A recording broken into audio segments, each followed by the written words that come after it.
kita ada di dalam minggu ketiga dari khotbah berseri Reading the Times Through the Lens of Genesis. Membaca keadaan zaman dari lensa kitab Kejadian. Dan hari ini kita akan bicara siapakah kita di hadapan Allah. Imago Dei. Katakan sama-sama, Imago Dei. Artinya apa? Gambar Allah. Nah, minggu lalu kita sudah melihat kehidupan dari lensa Kejadian 1. Hari ini kita akan melihat apa maksudnya. Kita minggu lalu sempat touching this. Tapi apa maksudnya kita segambar dengan Allah dan apa implikasinya. Dan bagaimana maksudnya untuk kita menghidupi gambar Allah itu. Nah, kita akan membaca bersama-sama Kejadian 1 ayat 26 sampai 31. Kemudian kita akan membaca 3 ayat pertama dari Kejadian 2. Saya akan bacakan yang ganjil, saudara baca yang genap, kita akan membaca bergantian. Kejadian 1 ayat 26.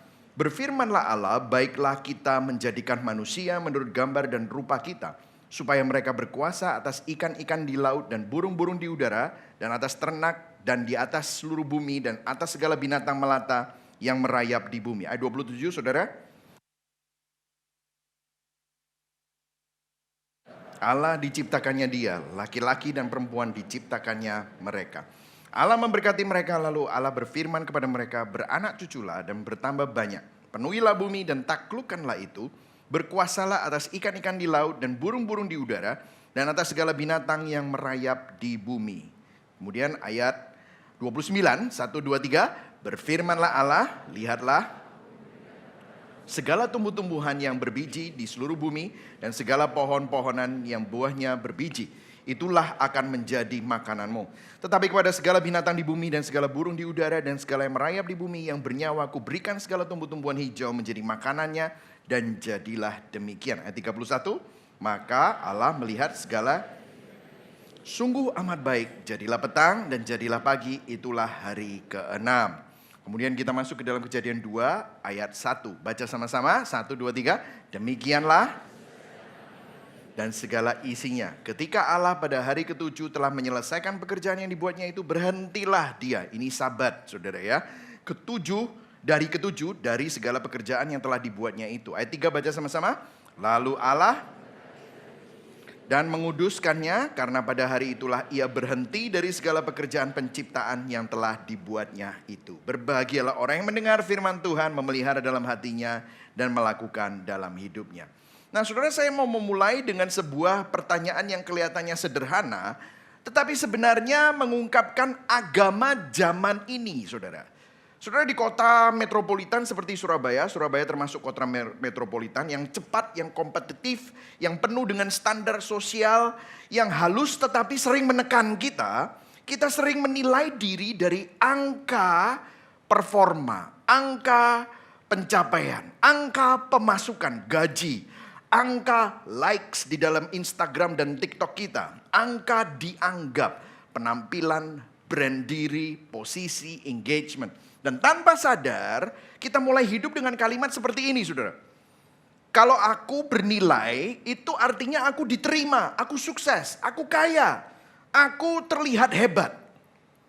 Sekarang saya mau tanya dengan jujur, kalau semua yang saudara anggap bernilai itu dicabut, dan sudah tidak ada lagi, kalau semua yang membuat saudara merasa berarti itu hilang, apakah kita masih bisa punya alasan mengatakan bahwa hidupku ini bernilai?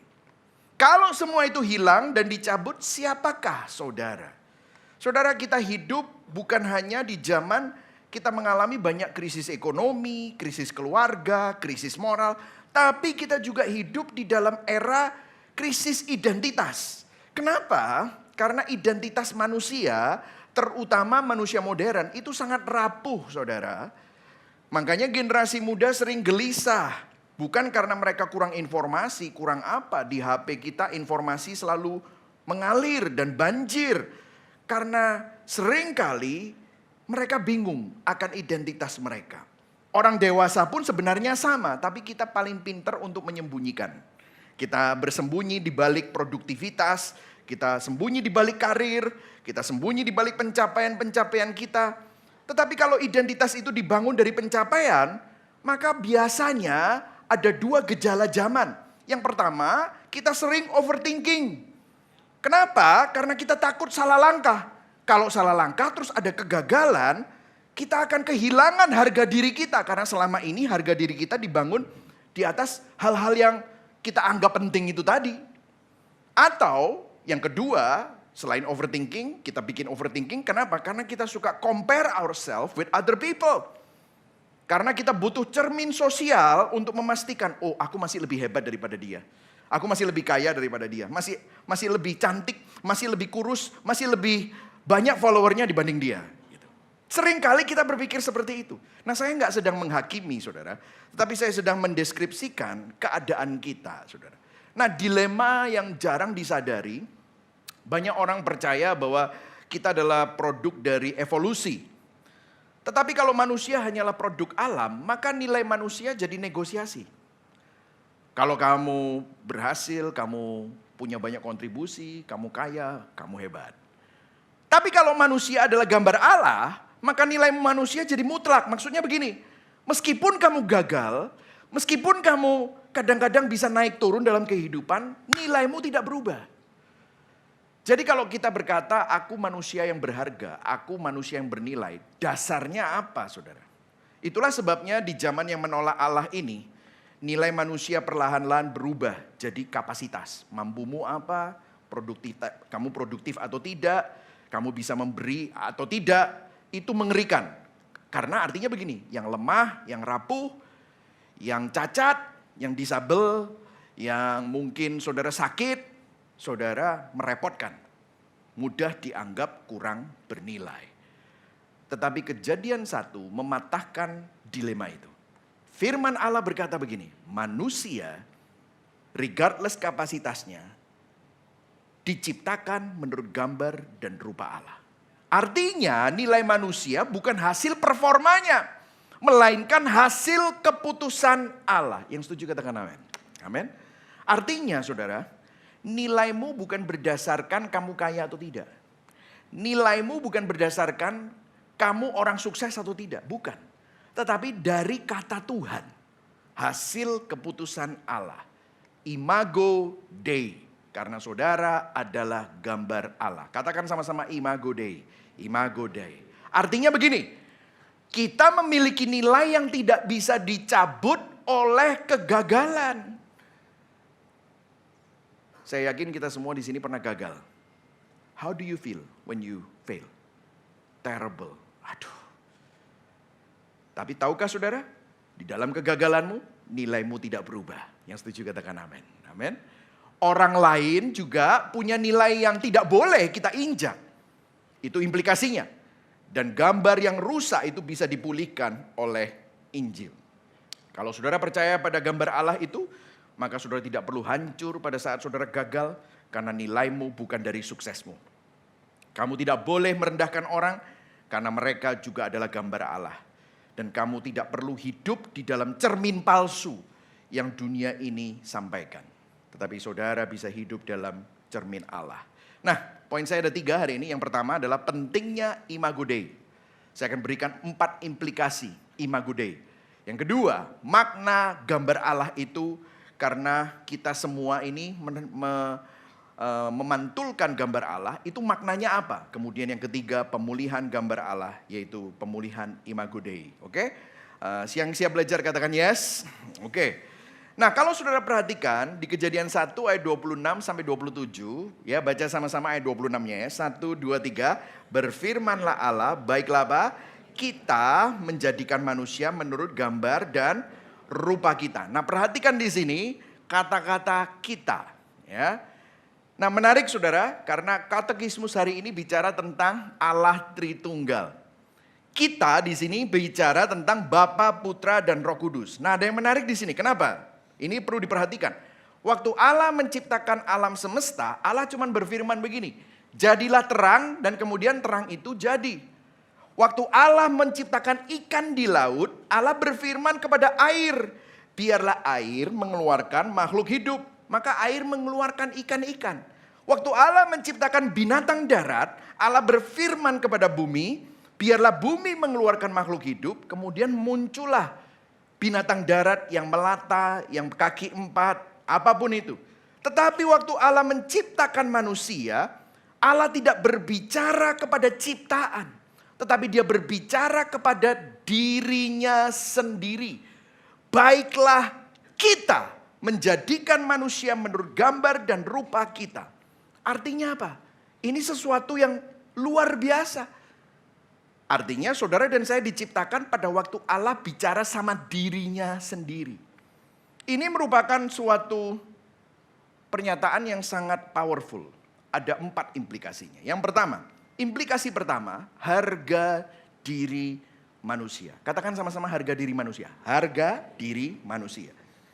Bukan harga diri kita, bukan karena prestasi, bukan karena moralitas kita, bukan karena kontribusi kita atau latar belakang kita. Alkitab nggak berkata kamu berharga karena kamu berguna. Enggak. Alkitab nggak berkata kamu berharga karena kamu berhasil. Meskipun berguna dan berhasil, puji Tuhan, itu bagus. Tetapi setiap manusia bernilai dan berharga karena dicipta segambar dengan Allah. Martabat manusia itu merupakan fakta penciptaan. Kamu berharga bukan karena pencapaianmu, tetapi apa kata Tuhan. Nah saudara, ini bertentangan dengan keyakinan para cendekiawan dan filsuf yang tidak percaya kepada Tuhan. Kalau saudara mengikuti kelas filosofi, saudara pasti tahu tokoh ini yang tidak percaya Tuhan. Namanya Bertrand Russell. Dia menulis buku A Free Man's Worship. Dia bilang begini, asal usul manusia, pertumbuhannya, harapan manusia, ketakutan manusia, cinta manusia, dan keyakinan manusia hanyalah hasil dari penempatan atom-atom secara kebetulan. Semuanya adalah hasil evolusi. Manusia adalah sebuah organisme yang lebih kompleks daripada kuman. Jadi kalau kuman itu amuba gitu ya, itu simple. Tapi kalau manusia itu kompleks. Lebih kompleks daripada kera, makanya DNA-nya hanya beda 2% saja langsung jadi manusia. Wah, gitu ya. Ini menurut mereka. Jadi banyak ilmuwan yang mengatakan ilmu pengetahuan bisa menjelaskan bagaimana manusia hidup, tapi tidak bisa menjelaskan kenapa manusia itu berharga. Makanya kalau orang nggak percaya Tuhan, apa salahnya dengan aborsi? Apa salahnya dengan kalau yang tidak berguna bisa dilenyapkan gitu saudara. Apa salahnya? Itu merupakan hukum alam. Nah saya pernah baca suatu artikel tentang seorang dokter Kristen. Ada seorang dokter yang punya pasien depresi saudara.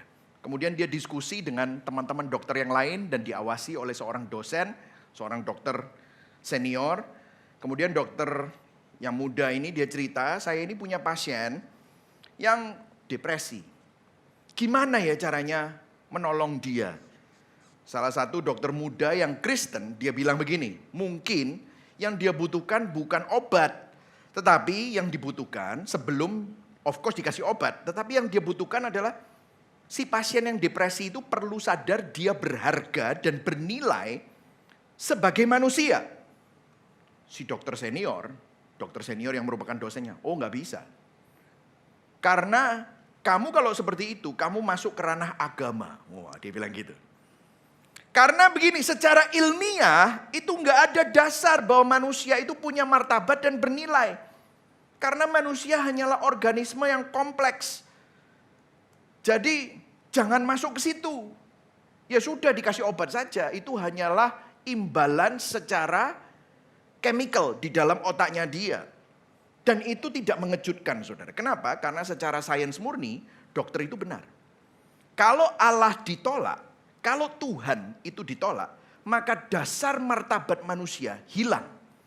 Manusia ingin bernilai, tapi fondasinya apa? Karena kalau fondasinya hanya berdasarkan biologi, maka kita nggak beda dengan binatang. Jadi nilai manusia menurut firman Allah itu bertentangan dengan pendapat lensa dunia sekuler. Nilai firman ini saudara berharga dan itu objektif. Tidak bisa dicabut, tidak bisa dinegosiasikan.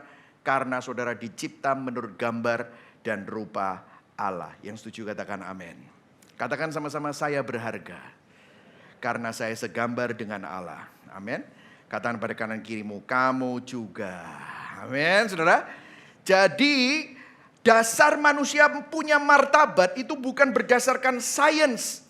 Karena kalau hanya berdasarkan biologi, kita nggak beda jauh dengan binatang. Tanpa imago Dei, katakan sama-sama imago Dei. Imago Dei, konsep martabat manusia itu tidak ada dasarnya. Tapi karena firman, kita bisa berkata bahwa kita segambar dengan Allah. Itu implikasi yang pertama. Harga dirimu itu karena saudara segambar dan serupa dengan Allah. Nah yang kedua, cara kita memperlakukan sesama. Artinya kalau saudara segambar dan serupa dengan Allah, yang segambar dan serupa dengan Allah bukan hanya saudara. Tetapi orang yang bencetno yang kamu benci, itu juga segambar dan serupa dengan Allah. Setiap orang yang kita temui membawa kemuliaan Allah. Termasuk orang-orang yang tidak kita sukai. Saudara, seringkali kalau kita mau jujur, kita itu kan mau dianggap bernilai. Tapi kalau ngomongin tentang orang lain yang kita tidak suka, belum tentu kita mau. Betul atau tidak, saudara? Berapa banyak kita seringkali ngomong sama orang kebun binatang untuk keluar. Orang nyebelin dalam hati. Maaf nih ya, anjing. Ya atau ya. Oh mungkin gak ngomong di sini. Kan aku Gibeon Church. Gospel Center. Gak ngomong gitu. Tapi di dalam hati, saudara bisa ngumpat sama dia. Dalam hati. Saudara lupa bahwa dia juga segambar dan serupa dengan Allah. Ada ayatnya ini by the way, Yakobus 3 ayat 9. Ayo baca sama-sama ya. 1, 2, 3. Dengan lidah kita memuji Tuhan Bapa kita. Dan dengan lidah kita mengutuk, apa saudara?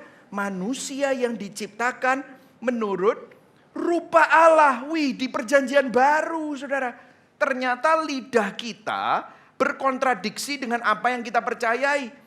Saudara, artinya setiap hinaan, setiap kita memperlakukan orang secara diskriminasi, kita melecehkan orang, kita memanipulasi orang, itu bukan sekedar masalah etika, tetapi ini kesalahpahaman teologis. Apa yang kamu percayai tidak sesuai dengan kelakuanmu. Standar ganda, kontradiksi. Kalau Allah mengasihi manusia, termasuk kamu, dia juga mengasihi orang yang mungkin saudara tidak sukai. Saudara, saya mempelajari teologi kota ya. Kalau Allah mengasihi manusia lebih dari semua ciptaan yang lain, maka kota, tempat manusia berdesakan, saudara tahu ya kalau saudara lihat di Surabaya, di Pulau Jawa, di Jakarta, manusia di mana-mana. Betul nggak saudara ya? Coba saudara pergi ke mana? New Zealand atau di Australia gitu ya. Saudara nyetir, manusia itu jarang-jarang. Jarang gitu ya saudara ya.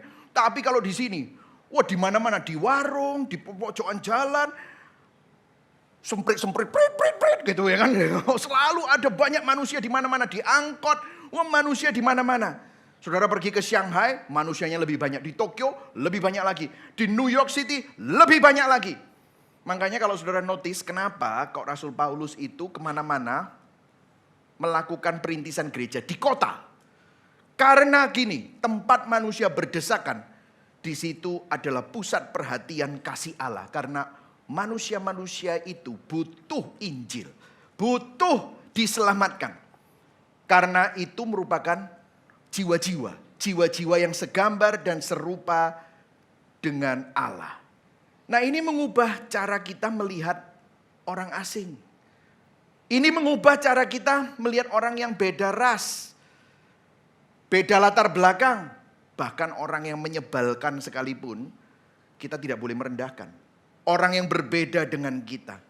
C.S. Lewis di dalam bukunya The Weight of Glory, dia berkata begini. Gak ada orang yang biasa-biasa saja. Manusia adalah makhluk-makhluk yang bernilai kekal. Wow, saudara. Kalau saudara sadar akan hal ini, maka saudara akan hormat. Saudara akan rendah hati, gak sombong. Saudara akan penuh kasih. Kenapa? Karena mereka segambar dan serupa dengan Allah. Yang setuju katakan amin. Aminnya berat ya saudara ya. Karena saudara tiba-tiba kepikiran orang yang saudara dendam gitu ya. Orang yang ngejak duitmu. Mosok iku segambar dan serupa dengan Allah. Koyo itu segambar dan serupa dengan monyet itu dia bilang itu. Mungkin saudara berpikir seperti itu ya. Tetapi saudara tahu. Kalau Yesus mati buat dia juga. Halo. Anugerah bukan cuma hanya untuk saudara. Tapi anugerah buat orang-orang yang juga mungkin menyakiti saudara. Yang setuju katakan amin. Berat. Tapi kalau saudara sadar akan hal ini, maka saudara akan mulai mawas diri. Berapa banyak kita punya pray, share, invite itu nama-namanya yang saudara suka saja. Ada yang saudara dendam kesumat, buk masuk no situ. Dan saudara doakan Tuhan selamatkan dia. Mungkin doa saudara nggak masuk situ, tapi doa saudara ada yang lain. Biarkan dia masuk neraka. Begitu saudara ya mungkin ya. Tetapi saudara harus sadar, itu bukan hak kita. Yang setuju katakan amin. Itu bukan hak kita. Berapa banyak mungkin saudara juga pernah didoakan sama orang lain, tapi buktinya saudara selamat kan? Oh biar dia disambar petir. Sampai sekarang saudara masih belum disambar petir, malah menerima Kristus. Gitu. Artinya, yang segambar dan serupa dengan Allah bukan hanya saudara, tapi orang lain juga. Nah ini implikasi yang ketiga. Artinya begini, ada hak asasi manusia. Saudara, hak asasi manusia itu berasal dari kebenaran firman. Saudara, ada banyak orang yang tanya, anak-anak muda itu tanya sama saya, Pastor dari mana sih konsep hak asasi manusia? Banyak orang bilang dari barat. Kenapa? Karena kalau dari barat itu muncul French Revolution. Mungkin muncul Enlightenment. Makanya kita bisa lihat pergi ke Italia itu ya. Michelangelo itu The Age of Enlightenment. Ya itu luar biasa. Karena di zaman itu budaya barat menemukan peradaban, civilization. Tapi di tempat lain itu barbar. Makanya orang barbar. Jadi mungkin hak asasi manusia dari barat. Tapi begini saudara, seorang filsuf besar namanya Aristoteles pernah berkata dalam bukunya bahwa ada bangsa-bangsa yang memang terlahir untuk menjadi budak. Itu Aristoteles, seorang filsuf barat, pemikiran barat sekuler, itu memilah-milah derajat manusia. Lah kalau begitu, kalau Aristoteles yang merupakan seorang filsuf barat aja ngomong gitu, lah dari mana datangnya konsep hak asasi manusia yang kita junjung saat ini, termasuk di Indonesia? Meskipun pelanggarannya juga banyak di mana-mana. Ada seorang cendekiawan besar dari Cornell University yang namanya Brian Tierney, ya. Ini sedikit pelajaran filosofi saudara ya, tapi penting. Melakukan riset mendalam mengenai hak asasi manusia. Di dalam bukunya The Idea of Natural Rights, ide dari hak manusia secara natural. Itu tidak muncul dari ruang hampa atau hanya dari peradaban barat. Ternyata setelah diselidiki, itu tidak dimulai dari revolusi Prancis atau Enlightenment. Zaman Enlightenment di mana Michelangelo, Leonardo da Vinci, bukan itu. Melainkan berakar jauh dari pemikiran gereja, saudara.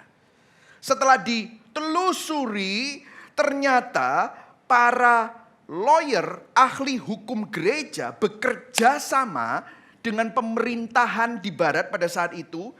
Dan mereka mulai berkata, kalau kita segambar dan serupa dengan Allah, artinya manusia kulit warna apapun, ras apapun, dia anak-anak, perempuan, janda, orang tua, lansia, orang sakit, itu punya hak asasi.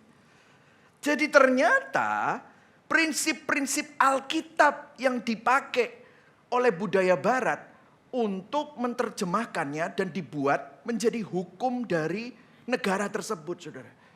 Itulah sebabnya salah satu yang sering dipakai adalah Kejadian 9 ayat 6 yang melarang pembunuhan. Ini adalah sabda Allah kepada Kain yang membunuh Habel. Baca sama-sama ya, kita baca sama-sama. 1, 2, 3. Siapa yang menumpahkan darah manusia, darahnya akan tertumpah oleh manusia. Sebab Allah membuat manusia menurut apa? Gambarnya sendiri. Berdasarkan ini makanya kita tidak boleh menyiksa manusia lain. Kita tidak boleh menindas manusia lain. Kita nggak boleh membunuh manusia lain. Karena dia ciptaan Tuhan. Bukan hak kita untuk melakukan itu, saudara. Jadi rupanya konsep hak asasi manusia asalnya dari mana? Dari kekristenan. Yang setuju katakan amin. Ini luar biasa, saudara. Saudara baca sendiri bukunya. Brian Tierney dari Cornell University. Dr. Martin Luther King Jr. Seorang civil right movement yang memperjuangkan hak kulit hitam di Amerika. Dia berkata begini. Tuhan telah menyematkan sesuatu yang istimewa Suatu kemampuan untuk manusia bersekutu dengan penciptanya. Hal inilah yang memberikan manusia keunikan, nilai dan martabat yang tak tergoyahkan. Sebagai satu bangsa, yaitu bangsa Amerika di sana ya, kita tidak boleh melupakan bahwa di dalam gambar Allah tidak ada pembedaan kelas atau tingkatan. Setiap manusia, mulai dari kulit putih hingga kulit hitam, semuanya memiliki nilai yang berharga di hadapan Tuhan. Wow, ternyata saudara, hak asasi manusia itu merupakan konsep Alkitab. Jadi hari ini kalau saudara punya hak asasi, itu karena saudara segambar dan serupa dengan gambar Allah. Yang setuju katakan amin. Imago Dei, katakan sama-sama, Imago Dei. Implikasi yang terakhir dari ini. Imago Dei menentukan sejauh mana kehidupan manusia dilindungi. Maksudnya apa? Kalau manusia segambar dengan Allah dan berasal dari Allah, maka perlindungan hidup melebar. Nanti saya akan jelaskan. Kalau nilai manusia hanya ditentukan oleh kapasitasnya, perlindungan hidup menyempit. Apa maksudnya? Begini saudara, lensa dunia berkata gini, manusia itu bernilai kalau kamu pinter. Manusia bernilai kalau kamu berkontribusi banyak pada masyarakat. Oh, kamu akan dihormati. Manusia itu bernilai kamu bisa berfungsi di dalam keluarga, berfungsi, punya kerja, berguna, maka kamu bernilai. Manusia itu bernilai kalau dia tidak gila, gak gendeng, sampel, mental health, gak gendeng. Itu artinya dia bernilai. Nah masalahnya begini saudara, bayi belum punya kapasitas untuk melakukan itu semua. Bernilai gak? Kalau menurut lensa dunia, gak terlalu bernilai. Makanya saudara lihat, orang-orang yang tidak percaya Tuhan membenarkan aja aborsi. Zaman dulu, aku belum siap punya anak. Zaman dulu, di zaman masih abad pertama, anak dibunuh saudara. Aduh, orang tuaku sudah tua, lansia, dibuang. Makanya di luar kota, zaman dulu, banyak orang tua yang sakit dibiarkan di luar. Kenapa? Karena sudah tidak bernilai. Karena apa? Nggak punya kapasitas. Penyandang cacat, disabilitas, tidak punya kapasitas. Dibuang. Jadi kalau nilai manusia hanya berdasarkan kapasitasnya, maka lingkaran hidup yang dilindungi dan dihargai akan terus menyempit. Tetapi kalau saudara perhatikan, karena gereja mula-mula, kapan itu gereja mula-mula? Di abad pertama pada waktu Yesus sudah naik ke surga, kan ke-12 muridnya menyebarkan ajaran kekristenan.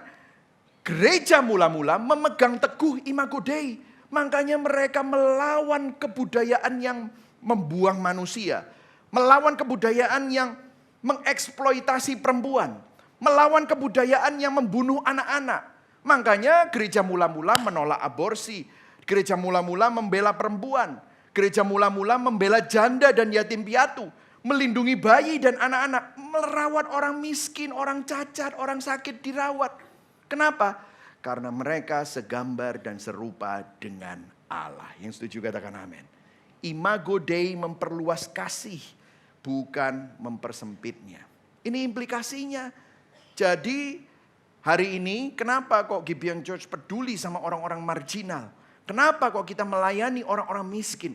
Kenapa kita buka bimbel untuk orang-orang yang susah untuk sekolah? Karena ini saudara. Karena mereka semua adalah segambar dan serupa dengan Allah. Kita nggak cuma mikir diri kita sendiri, tapi kita mikirkan implikasinya kepada orang-orang yang lemah dan orang-orang yang tersingkirkan. Karena kalau Tuhan mati buat mereka, maka gereja juga harus peduli sama mereka. Yang setuju katakan amin. Amin. Nah pertanyaannya begini.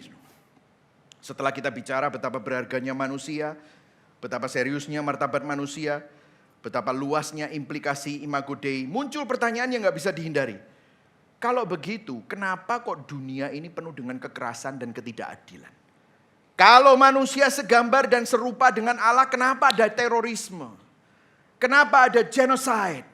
Kenapa ada perbudakan? Kenapa ada kemiskinan? Kenapa kita saling menghina dan saling merendahkan? Kenapa kok ada ketidakadilan? Masalahnya di sini saudara. Di sini kita masuk dalam masalah. Imago Dei di dalam diri kita rusak. Dan gara-gara kerusakan gambar Allah di dalam diri kita itu, Kita gagal menghormati gambar Allah di dalam diri orang lain. Itulah sebabnya ada begitu banyak ketidakadilan. Itulah sebabnya ada begitu banyak pertikaian. Ada banyak keretakan dalam relasi. Nah, disinilah saya mau masuk dalam poin yang kedua. Kita harus mengerti dulu apa arti manusia diciptakan segambar dengan Allah. Karena kalau kita salah memahaminya, kita juga salah paham kenapa kok kita rusak. Dan bagaimana kerusakan itu bekerja dalam diri kita. Nah begini saudara, kita lihat sama-sama. Apa artinya gambar Allah? Ayo sama-sama baca di 2 Korintus 3 ayat 18. Ini adalah ayat yang dikatakan oleh Rasul Paulus kepada jemaat di Korintus. Kita baca sama-sama. 1, 2, 3. Kita semua apa?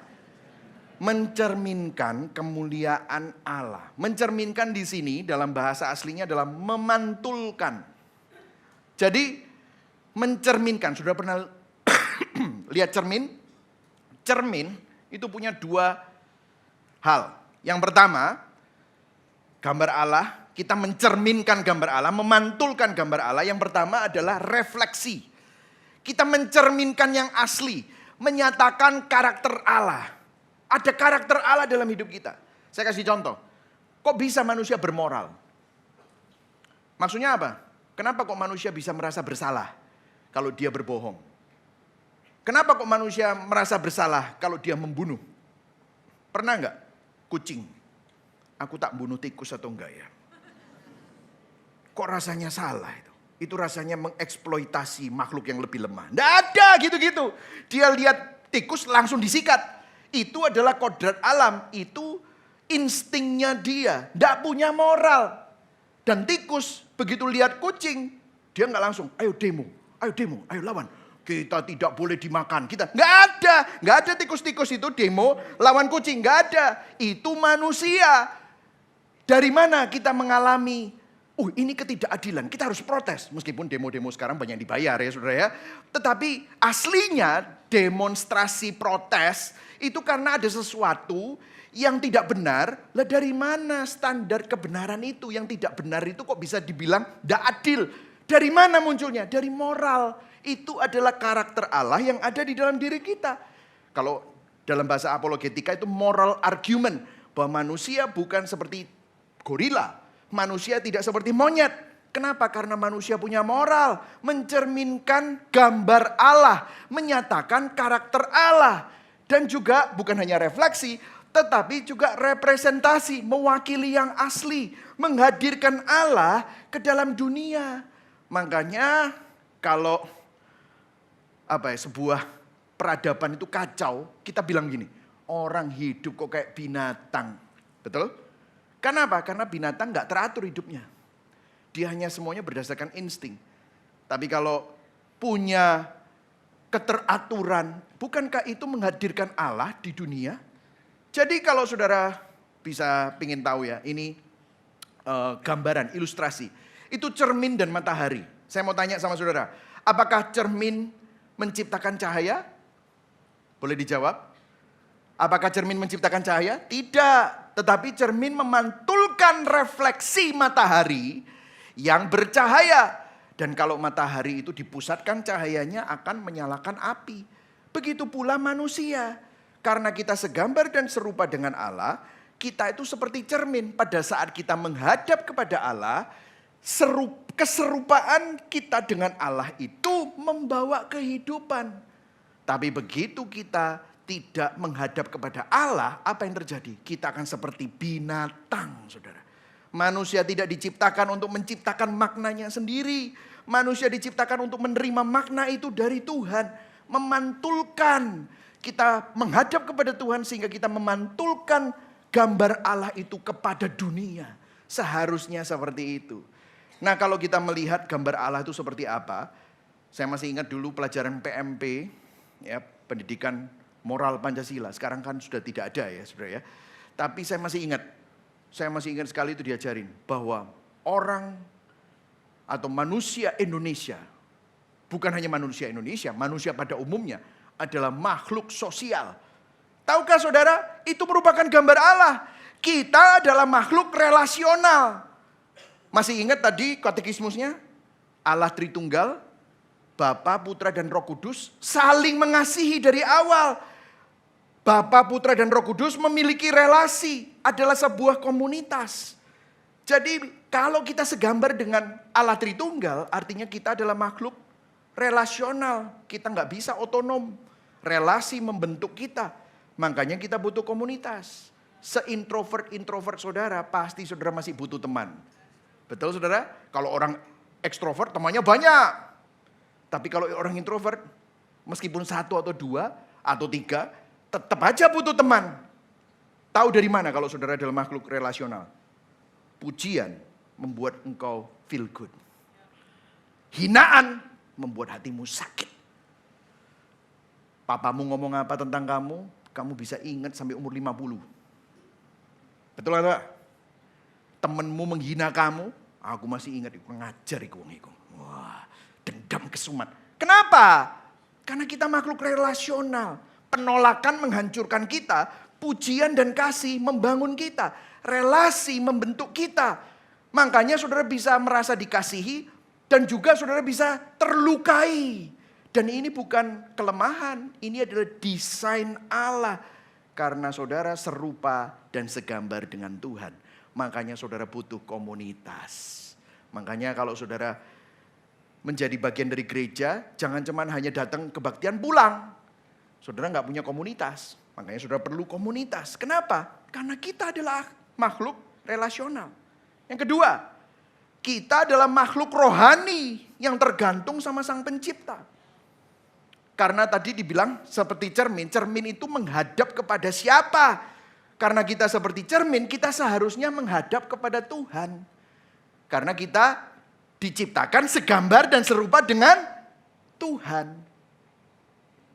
Kita ini menyembah. Makanya saya selalu bilang sama saudara, saudara gak akan pernah ketemu sekelompok babi menyembah pohon pisang. Gak pernah. Gak akan pernah. Saudara gak akan pernah ketemu sekelompok monyet menyembah batu besar. Gak pernah. Mereka hanya cari makan. Tapi kalau manusia, di paling primitif, di hutan yang paling terpencil, mereka kok bisa ya punya sistem keagamaan? Mereka kok bisa ya punya sistem penyembahan dan ritual-ritual? Kok bisa ya? Dari mana itu? Karena kita adalah penyembah. Kita selalu menyembah sesuatu. Dan disinilah rusaknya. Kalau tidak menyembah Allah Sang Pencipta, maka kita pasti menyembah ciptaan. Makanya manusia itu hari-hari ini tidak menyembah patung. Manusia modern, kita menyembah karir. Kita menyembah keluarga. Kita menyembah pasangan. Kita menyembah reputasi. Kita menyembah bahkan pelayanan. Kamu bisa kelihatannya melayani Tuhan. Tapi kalau kamu cari pelayanan untuk mendapatkan harga diri, penghargaan manusia, kamu sebenarnya tidak melayani Tuhan. Kamu sedang menyembah berhala. Taunya gimana? Sesuatu Alkitab itu bilang berhala, kamu akan ngomong gini, kalau aku punya itu, aku bernilai. Loh ya kan? Nilainya menyelenceng. Bukan lagi imago Dei. Tapi dari karirmu, dari sogehmu, dari kayamu, dari suksesmu, dari bahagia keluargamu. Itu ciptaan. Bukan patung. Tetapi sesuatu yang membuat Anda berkata, kalau aku punya itu, gelar. Mungkin jabatan, aku berarti. Dan saudara tahu, bagaimana kita treat orang lain. Ketika Allah bukan menjadi pusat hidup kita, maka orang lain hanyalah menjadi alat, menjadi sarana untuk mendapatkan apa yang kita mau. Orang lain dipaksa menjadi penyelamat-penyelamat semumu. Orang lain dipaksa untuk meneguhkan harga dirimu. Makanya kamu begitu peduli tentang orang ngomong apa tentang kamu. Orang lain dipaksa untuk menjadi sumber rasa amanmu. Dan saudara tahu manusia berdosa tidak bisa jadi Tuhan. Tidak bisa jadi pusat. Kamu pasti kecewa. Kamu pasti overthinking. Kamu pasti cemas. Kamu pasti anxiety. Itulah kenapa waktu imago Dei rusak, menghasilkan apa? Relasi yang menekan, pernikahan yang melelahkan, persahabatan yang manipulatif, bahkan pelayanan yang menguras jiwa. Saudara kecewa pada waktu ketua CG-mu kurang memperhatikan kamu. Aku gak diperhatiin, percuma. Kata ini gospel center, ya gitu misalnya gitu ya. Saya pas lagi hujan, saya lihat bawah karena rintik-rintik, pastori gak nyopo aku. Wah gitu misalnya gitu ya saudara ya. Pengalaman gitu saudara ya. Sombong gitu saudara. Akhirnya apa? Saudara pelayanan karena apa? Saudara ingin dihargai orang. Lupa lihat siapa? Lihat pencipta kita. Lupa bahwa sumber nilai kita bukan dari pencapaian kita dan apa kata orang. Kita lupa siapa identitas kita. Saudara, masalah terbesar manusia bukan kurang nilai, tapi salah sumber nilai. Cermin jiwa kita menghadap ke arah yang salah. Saudara, seringkali masalah kita adalah saudara dan saya mencari rasa berharga dari hal-hal yang salah. Itulah sebabnya saudara lelah. Itulah sebabnya saudara overthinking. Itulah sebabnya saudara mudah tersinggung. Kita susah untuk mengasihi orang lain. Karena cermin jiwa kita menghadap ke arah yang salah. Pertanyaannya kan begini. Kalau imago Dei itu rusak, siapa yang bisa memulihkannya? Kalau manusia tidak bisa menciptakan maknanya sendiri, siapa yang menciptakan maknanya? Kalau manusia salah menghadap cerminnya, kita harus menghadap kemana? Saudara, nasihat tidak cukup. Usahamu, resolusi tahun 2026 tidak akan cukup. Agama dan moral tidak akan cukup. Yang kita butuhkan adalah sumber cahaya yang baru. Disinilah kita masuk poin yang ketiga. Pemulihan gambar Allah, imago Dei. Saudara, ada yang pernah ngomong sama saya pada waktu perkumpulan mahasiswa gitu ya. Bagaimana kita menyembah Tuhan yang tidak kelihatan? Saya nggak bisa lihat Tuhan. How can we see God? Rupanya dia belum baca Alkitab. Karena kalau saudara baca di Kolose 1 ayat 15. Let's read it together. 1, 2, 3. Ia adalah, siapa ia ini? Yesus Kristus. Yesus Kristus adalah gambar Allah yang tidak kelihatan. Alkitab nggak berkata begini, Yesus menunjukkan jalan menuju gambar Allah. No. Alkitab berkata, Yesus adalah gambar Allah yang tidak kelihatan. Saudara nggak bisa lihat Allah Tritunggal. Saudara nggak bisa lihat Yesus Kristus, nggak bisa lihat Roh Kudus. Tapi kalau saudara ingin tahu Allah Tritunggal seperti apa, lihatlah Yesus, karena Yesus Kristus adalah gambar Allah yang sempurna.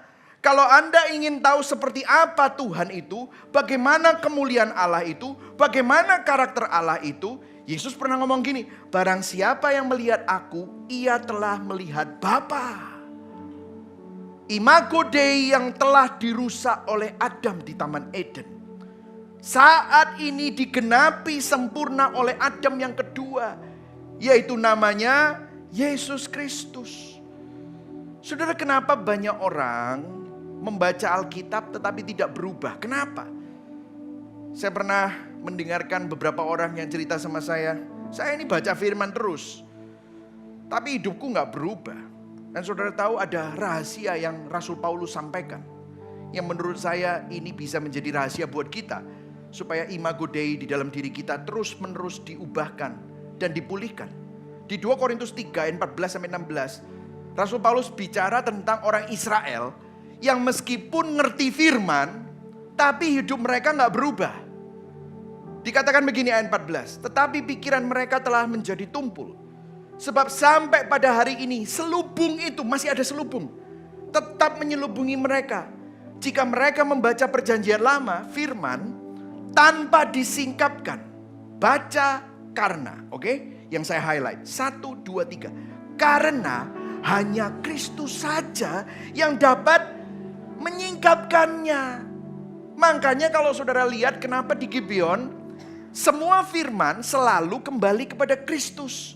Kenapa saya selalu mengajak saudara untuk melihat kepada Kristus? Karena tanpa Kristus akan selalu ada selubung. Tanpa Kristus kamu gak tersingkap. Kamu hanya beragama. Dikatakan ayat 15, bahkan sampai hari ini setiap kali mereka membaca kitab Musa, ada selubung yang menutupi hati mereka. Ayat 16 baca yang di highlight 1, 2, 3. Tetapi apabila hati seseorang berbalik kepada Tuhan, maka selubung itu diambil dari gimana caranya berbalik pada Tuhan? Memandang kepada Kristus. Karena mereka hanya baca hukum, baca perintah, baca prinsip tanpa melihat Kristus dan Injilnya. Mereka hanya melihat apa yang harus mereka lakukan. Mereka tidak melihat apa yang Allah Tritunggal telah lakukan buat mereka melalui Yesus Kristus. Itulah sebabnya saya selalu mengajak kita untuk memandang kepada salib. Karena salib adalah paradoks imago Dei. Sang gambar Allah yang sempurna namanya Yesus Kristus.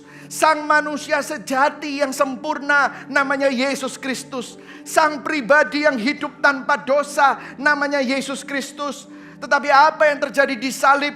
Dia dipermalukan, dia ditelanjangi, dia dihina, dia disalibkan dan mati. Kenapa? Untuk apa?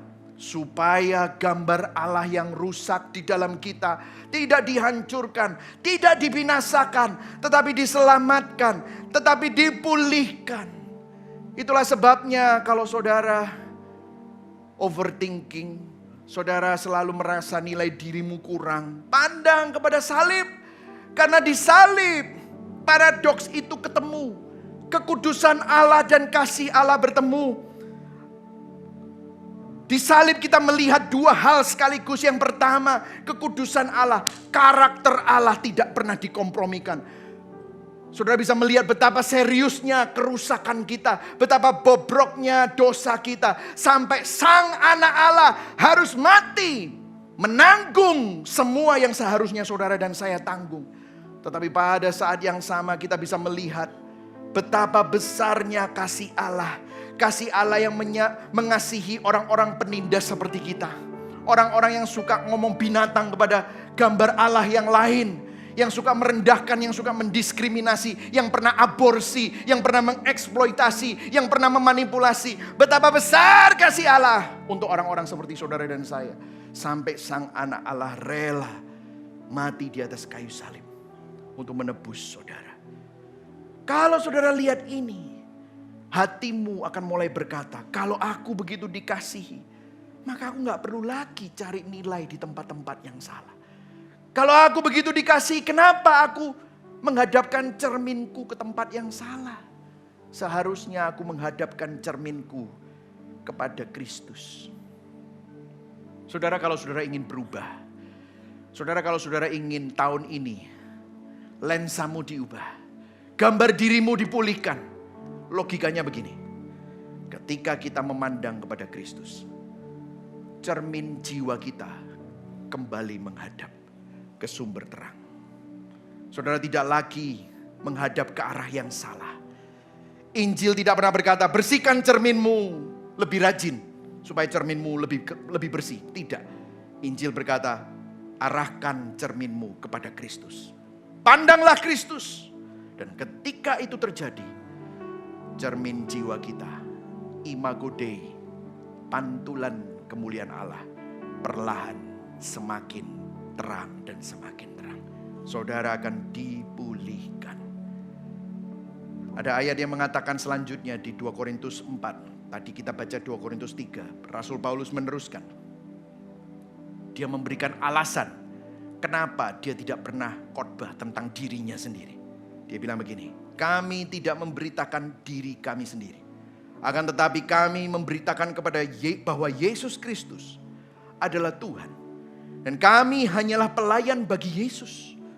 Ayat 6, Allah pernah berkata, biarlah terang bersinar dari kegelapan. Dan ini adalah Allah yang sama yang membuat terangnya bersinar di hati kita.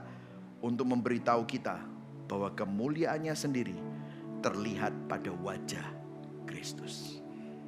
Paulus berkata begini di ayat sebelumnya. Kamu berubah pada saat kamu memandang kemuliaan Tuhan. Kemudian di pasal berikutnya dia bilang gini, kalau kamu ingin melihat kemuliaan Tuhan, pandanglah wajah Kristus. Pandang dia. Pandanglah karya Kristus. Pandang dia. Kalau kamu memandang dia, memandang Kristus mendorong kita untuk terus bertobat.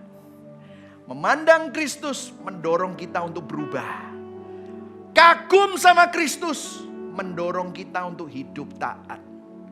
Mendorong kita untuk hidup bagi Tuhan. Itu rahasianya. Saudara ingin imago Dei dalam hidupmu dipulihkan, pandang kepada Kristus. Saudara, saya pernah mendampingi seorang jemaat. Secara lahiriah hidupnya terlihat baik-baik saja. Pekerjaan stabil, keluarga kelihatannya baik, bahkan aktif di gereja. Tapi satu hari dia pernah ngomong, Pastor Mike, saya ini letih. Saya tahu ada firman yang berkata, marilah datang kepadaku yang letih lesu dan berbeban berat. Yesus akan memberi kelegaan, tetapi aku kok letih. Saya nggak tahu kenapa. Setelah ngobrol lebih dalam, saya baru ngerti. Baru kelihatan bahwa nilai diri saudara saya ini selama ini dibangun dari satu hal. Harus kelihatan hebat, harus kelihatan sukses, harus kelihatan berhasil, bahkan sama pasangannya, bahkan sama anak-anaknya, bahkan di hadapan orang lain. Jadi waktu dia gagal, dia merasa hancur. Tapi waktu dia berhasil, dia tetap cemas, capek, karena selalu overthinking, selalu compare themselves. Karena dia takut kehilangan semua yang dia anggap berhasil itu. Kita sama-sama berproses. Pelan-pelan Injil mulai menegurnya. Tidak langsung, tapi melalui sesi-sesi kita bicara, dia mulai bilang sama saya, Pastor, saya rasanya mulai mengerti. Karena saya bukan berharga karena hidup saya terlihat sukses, hebat, dan kaya. Tapi saya berharga karena saya adalah gambar Allah yang sudah ditebus oleh Kristus. Dia nggak langsung berubah, saudara, tapi pelan-pelan. Saya ajak dia untuk memandang kepada Kristus. Saya pun juga berproses bersama-sama. Saya pun juga cerita. Berapa kali saya berpikir bahwa pelayanan saya yang mendefinisikan harga diri saya. Dan saya terus bertobat. Caranya bertobat gimana? Pandang kepada Kristus lagi dan lagi. Dan untuk pertama kalinya kami berdua ada di dalam journey untuk berhenti membuktikan diri, tetapi terus memandang kepada Kristus. Journey ini belum selesai. Kita semua masih bersama-sama dalam journey ini. Saya mau mengajak kita semua untuk berproses bersama-sama. Dan saudara tahu dampak pemulihan imago Dei? Ketika gambar Allah dipulihkan di dalam kita, kita mulai menghormati gambar Allah itu di dalam orang lain. Saudara gak akan bilang tentang orang lain goblok, gak akan gitu. Saudara. Karena saudara tahu apa yang saudara terima semua anugerah. Saudara gak akan bilang dasar anjing, gak akan gitu. Saudara. Saudara akan mulai melihat bahwa orang itu pun juga dikasihi Tuhan seperti saudara dikasihi Tuhan. Akibatnya apa? Anda akan lebih rendah hati, Anda akan lebih lembut, Anda akan lebih jujur, Anda lebih bisa mengasihi. Buah roh itu keluar semua. Kenapa? Karena Anda semakin kagum sama Kristus. Karena saudara mengenakan manusia baru. Imago Dei-mu diperbaharui. Hari ke sehari. Yang setuju katakan amin. Amin. Jadi reflektifnya saudara. Kita sama-sama reflektif ya. Hal apa yang menentukan nilai diri dan rasa berhargamu akhir-akhir ini? Apakah itu Kristus? Ataukah sesuatu yang lain? Kalau itu sesuatu yang lain, mari sama-sama kita bertobat. Apakah kehadiran saudara membuat orang lain merasa dihargai? Atau justru gara-gara kamu orang merasa rendah? Karena sering kamu hina. Atau orang merasa dimanfaatkan? Karena saudara egois. Ayo sama-sama bertobat. Bagian mana dalam hidup kita yang perlu kita bawa kepada Kristus untuk dipulihkan oleh Dia? Amin. Mari sama-sama kita bangkit berdiri. Saudara diberkati hari ini, amin. Mari sama-sama kita bangkit berdiri. Sebelum kita menaikkan lagu yang menjadi respon kita, saya akan membacakan implikasi Injil. Are you blessed today? Yes. Saudara, saya berdoa supaya imago Dei dalam hidup saudara dipulihkan. Orang berinjil tidak merendahkan siapapun. Kenapa? Karena dia melihat Kristus mati bukan hanya untuk dirinya, namun juga untuk orang lain. Yang setuju katakan amin. Amin. Orang berinjil tidak membangun nilai diri dari pencapaiannya, tetapi sadar bahwa nilai diri saudara aman oleh salib Kristus. Yang setuju katakan amin. Orang berinjil tidak malu mengakui kerusakan dalam dirinya, karena gambar Allah di dalamnya sudah dipulihkan melalui Kristus. Berikan tepuk tangan buat Tuhan.